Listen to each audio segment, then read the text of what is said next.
Merci de votre fidélité. 20h sur la télévision Futur Média. Bonsoir à toutes et à tous. Bienvenue à cette principale édition. Les titres, c'est tout de suite. Opération de désencombrement de l'ancienne piste, plus de 15 hectares raclés et plus de 700 personnes interpellées. Les occupants mécaniciens en grande majorité sont dirigés vers Diamniadio où se trouve désormais leur site de recasement. Marche des populations de Diama, elles exigent une eau potable, école pour leurs enfants et accès à la terre pour la jeunesse. Ces populations protestent également contre l'expansion de l'agrobusiness dans cette localité, une expansion qui se fait au détriment des travailleurs. Vous les entendrez dans cette édition. À 4 jours de la rentrée des classes, parents d'élèves se préparent avec les moyens du bord. À Mbour, c'est pas la grande affluence au niveau des marchés. La raison, les fournitures coûtent cher. À Dakar, en revanche, le secteur du prêt-à-porter connaît un regain d'activité. Ndiassane se prépare à abriter son gamou dans la ville religieuse. Les campagnes de désinfection sont intensifiées par le service d'hygiène pour contrecarrer la dengue et le chikungunya. Voilà pour les titres. Le développement, c'est tout de suite.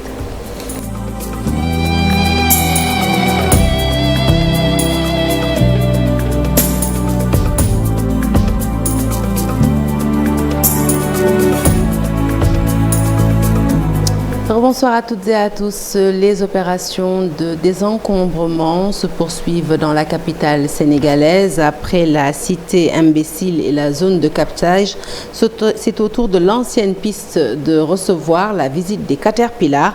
Plus de 15 hectares ont été ratissés et pas moins de 712 personnes interpellées.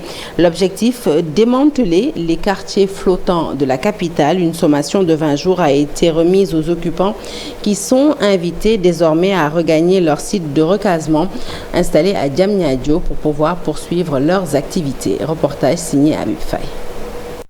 Opération de désencombrement et de 3 pour le préfet de Dakar. Plus de 15 hectares ratissés au site de l'ancienne piste. 712 personnes sont interpellées. Les engins ont démarré le travail depuis 2 heures du matin. La gendarmerie veille au gré des opérations. L'intervention en tant que telle a démarré vers 5 heures du matin. Alors, dans un premier temps, avec la gendarmerie qui a investi les lieux pour interpeller toutes les personnes qui s'y trouvaient. Et cela s'est passé dans d'excellentes conditions. Aucun incident n'a été signalé. Et ces personnes interpellées ont été toutes acheminées au site de recasement où une prise en charge par les services sociaux est assurée intégralement. Il y a eu également un autre ratissage pour s'assurer qu'aucune vie humaine n'était présente sur les lieux. Et c'est à l'issue de cette deuxième phase que les engins sont entrés en action. Le ministère du cadre de vie continue de démanteler les quartiers flottants de la capitale. Quelques récidivistes en profitent pour sauver le peu de leurs biens. Nous ne pouvons pas sortir nos biens pour une durée d'1 mois. La durée de sommation est très courte. Ils ont détruit beaucoup de choses ici. Je n'ai pu qu'évacuer qu'un seul véhicule. Le reste est là. Ils sont à pied d'œuvre et vont continuer à démolir tout ce qui est installation insalubre, précaire, mais également habitation qui était utilisée par des personnes qui peut-être s'adonnaient à certains trafics. Et pourtant, une sommation de 20 jours leur a été remise. Un plan d'action de démantèlement de toutes les cités flottantes. Et cette opération a débuté avec le démantèlement de la cité imbécile, mais aussi de la zone dite karting à Grand Yoff. Cette étape, un processus avait été initié pour permettre aux mécaniciens qui gagnaient dignement leur vie ici de trouver un site de recasement. Un site de recasement est mis en place par le gouvernement du Sénégal. Ce site d'une contenance superficielle de 15 hectares a été aménagé, morcelé et des actes ont été remis aux personnes qui exerçaient ce métier ici au niveau de l'ancienne piste. Après de multiples résistances, les mécaniciens de l'ancienne piste quittent désormais le site. Le préfet de Dakar en compagnie de la gendarmerie ont mis les moyens pour raser ce site après la cité imbécile et la zone de captage. Hors de Dakar, dans le nord, plus précisément à Diama, les populations ont marché pour dénoncer les difficultés rencontrées au quotidien au sein de cette commune. Elles réclament de l'eau potable, l'accès à la terre, mais aussi des écoles pour l'éducation de leurs enfants. Ces populations manifestent également leur colère contre les promoteurs de l'agro-business en pleine expansion au niveau de cette zone, mais des promoteurs qui ne respecteraient pas les droits des travailleurs dans cette partie de la région de Saint-Louis. Le point, c'est avec Ousseynou Diop et Habib Sek. Les populations de la commune de Diama étaient dans la rue. Elles réclament de meilleures conditions de vie pour les habitants de ce village qui vivent depuis des années dans des difficultés. La coordination pour le bien-être des populations de la commune interpelle les autorités gouvernementales. Le problème de la qualité de l'eau. Quand on part du village de Diama, il y a encore des zones qui attendent des années durant, l'électrification. Mais quand on retourne à Maka, c'est là où vraiment le mal est plus profond. L'accès à la terre est un problème majeur pour les jeunes. Les populations demandent aux autorités de prendre en charge cette doléance pour lutter contre l'immigration clandestine. Nous assistons à une distribution disproportionnée des terres. Les jeunes sont là qui ne peuvent pas accéder aux terres cultivables, surtout au périmètre risicole. Et que chaque année, on constate que l'État donne des milliers de machines agricoles et la zone de diamant n'en a bénéficié d'une seule. Des agrobusiness sont implantés ici à Diama. Pour les manifestants, beaucoup n'ont pas respecté la convention agricole et exploitent la population rurale. Par rapport à la SAL, la responsabilité sociétale de l'entreprise n'est pas, la population ne s'y voit pas de trop. Si on prend l'OMVS à travers la société qu'on appelle SOGET, la SOGET ne recrute pas au niveau des populations autochtones de Diama et va recruter ailleurs. Cette marche a été organisée par les jeunes de la coordination pour le bien-être des populations de la commune de Diama. Les manifestants promettent de remettre ça si rien n'est fait dans les prochains jours. À Mbour, les parents d'élèves préparent la rentrée des classes prévue dans 4 jours. Nos reporters, Ndaïmatidien, Mamadou Gueye, se sont promenés au niveau du marché central de Mbour. Le constat, ces parents d'élèves arrivent au compte-gouttes. La raison, les fournitures ne sont pas à la portée de leur bourse. Reportage.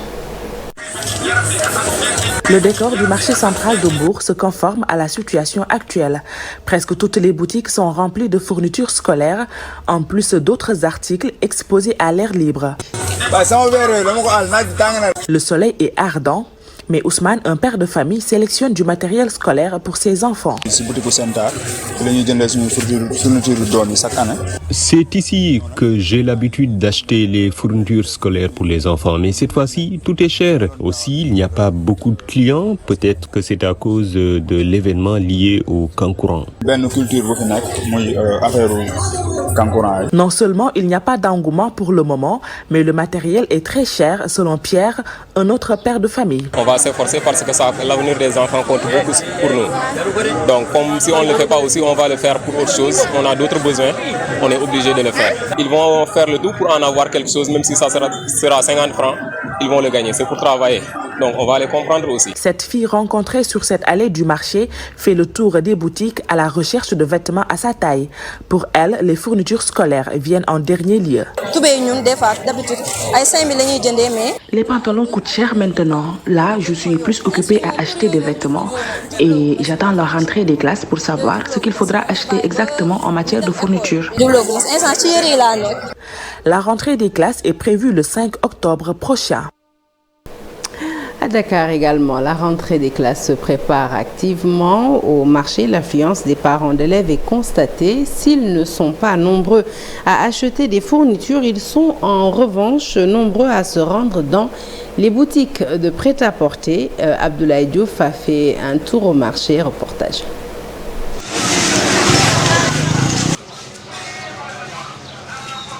Au marché Dior, les fournitures scolaires sont disponibles presque partout, mais les clients se font rares selon ce vendeur qui raconte qu'il peut rester longtemps sans voir d'acheteurs. Oui, il y a des livres, des sacs, tout est là, hein, sauf les clients, mais on espère qu'ils vont venir d'ici la rentrée scolaire. De l'autre côté, les vendeurs de vêtements se frottent déjà les mains. Ici, de nombreux clients affluent dans cette boutique pour acheter des vêtements pour leurs enfants. Comme cette dame. On se prépare pour la rentrée. Je leur ai acheté des boyfriends et des cargos et aussi des t-shirts. Ici se trouve une variété de vêtements dédiés pour la rentrée scolaire. Il y a des habits de tout genre, des ensembles kaki, chemises, surtout les cargos. Ils sont très prisés. Et aussi il y a des ensembles culottes et des robes coton. Et ça aussi.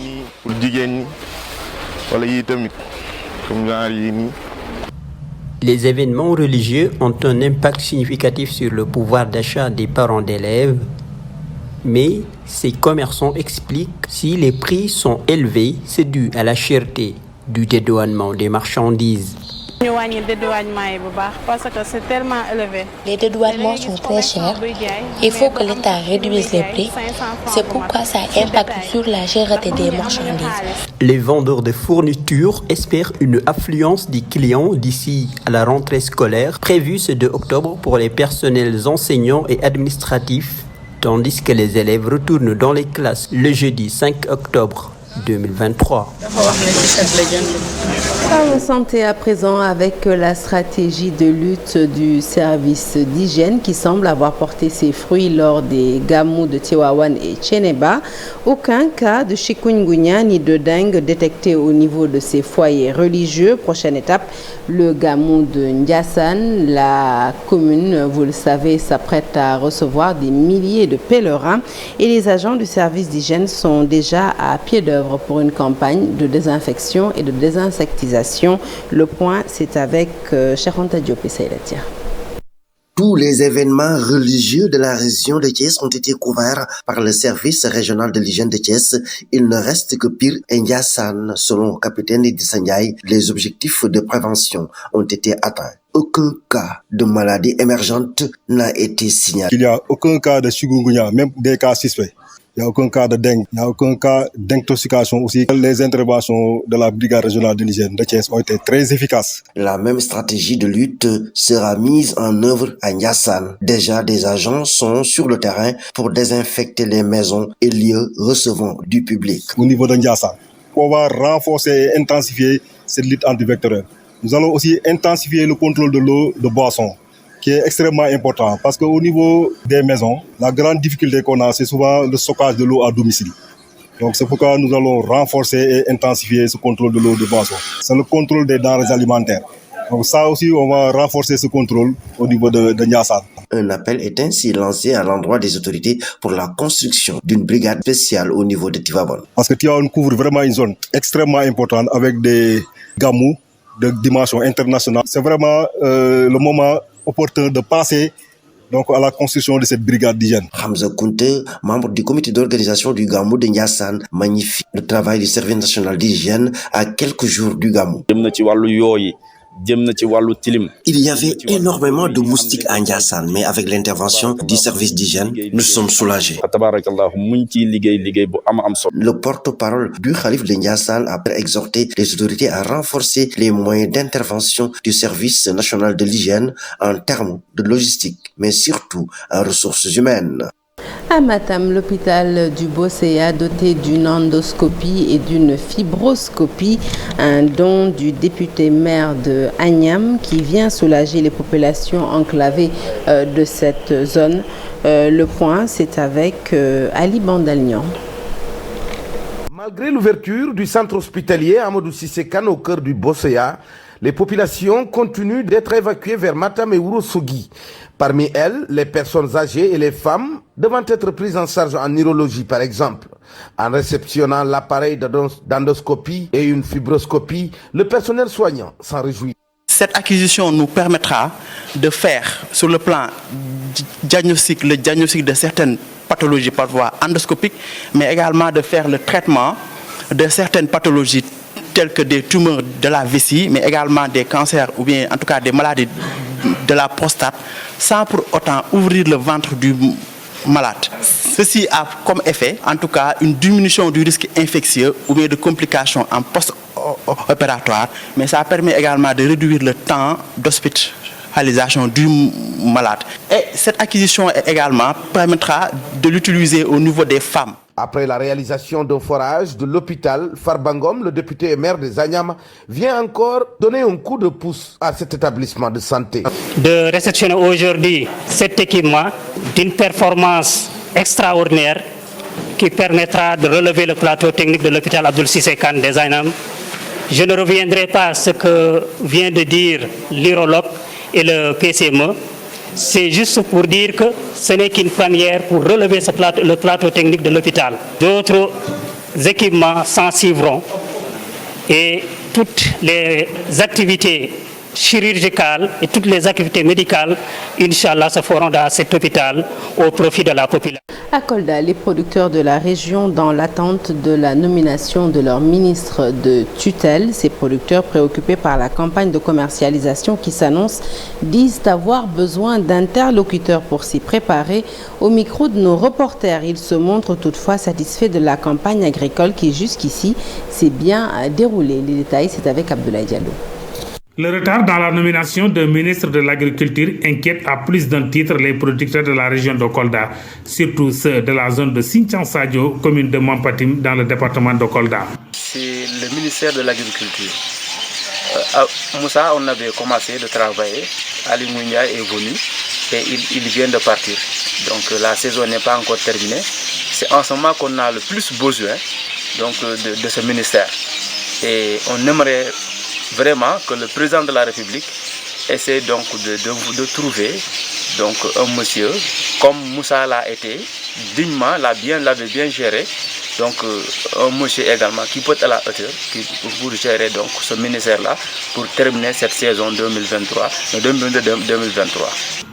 Comment terminer cette campagne agricole et préparer la campagne de commercialisation? Ces deux questions les empêchent de dormir à point fermé. À cet effet, il lance un appel au chef de l'État pour cet aspect et il félicite le président de la République pour son choix porté sur Amadouba. Comme vous voyez ici, les champs de bananes, il y a des champs de maïs, des champs d'agriculture. Et vraiment, c'est une zone où les jeunes s'activent dans l'agriculture massivement et comptent beaucoup aussi sur la production agricole. Donc si aujourd'hui le ministre n'est plus là, on est un peu inquiet. On est un peu inquiet par rapport à ça. Donc c'est un souci que nous avons. Nous lançons un appel au président de la République, Macky Sall, vraiment de trouver une solution pour que cette saison se termine en beauté. Nous agriculteurs, nous demandons au président Macky Sall de ramener Moussa Baldé au poste du ministère de l'Agriculture. C'est un poste dans lequel il a fini de faire ses preuves en matière de réussite au vu des résultats de ce secteur durant son magistère.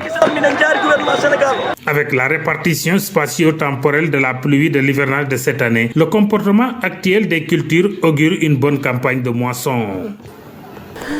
À la une de l'actualité politique, Koungheul qui appelle à l'unité au sein de Benno Bokk Yakaar. Les militants sont appelés à faire taire les divergences internes.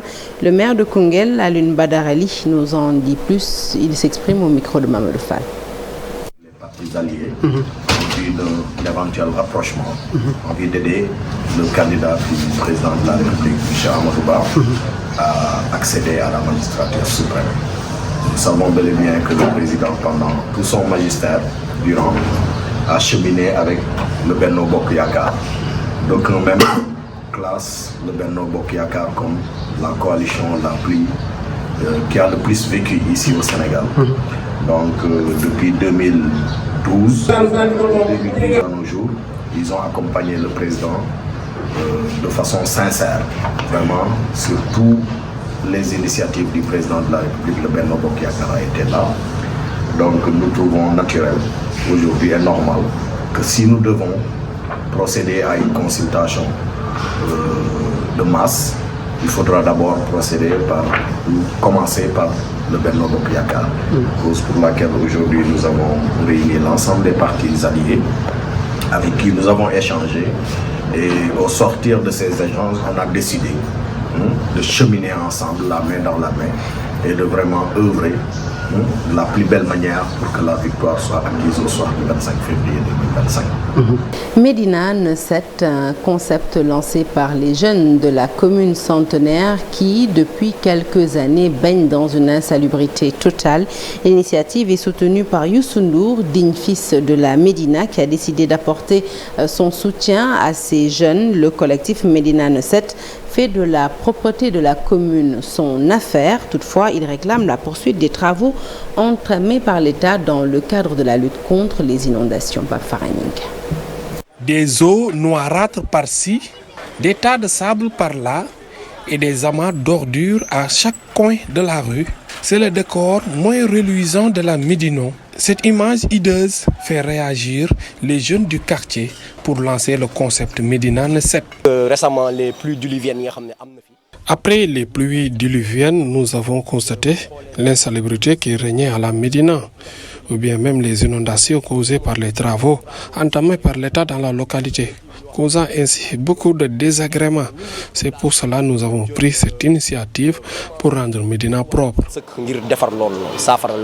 Après le passage des jeunes établis sur la rue 6, la rue 27 retrouve son lustre d'antan. Vous allez me reprocher de paraphrer le président Youssou Ndour. My Hope is in You, une chanson à destination de la jeunesse. Le seul espoir qu'on peut avoir, c'est pour les enfants. Avec des gestes simples, je prends mon sachet d'eau, je le jette à la poubelle.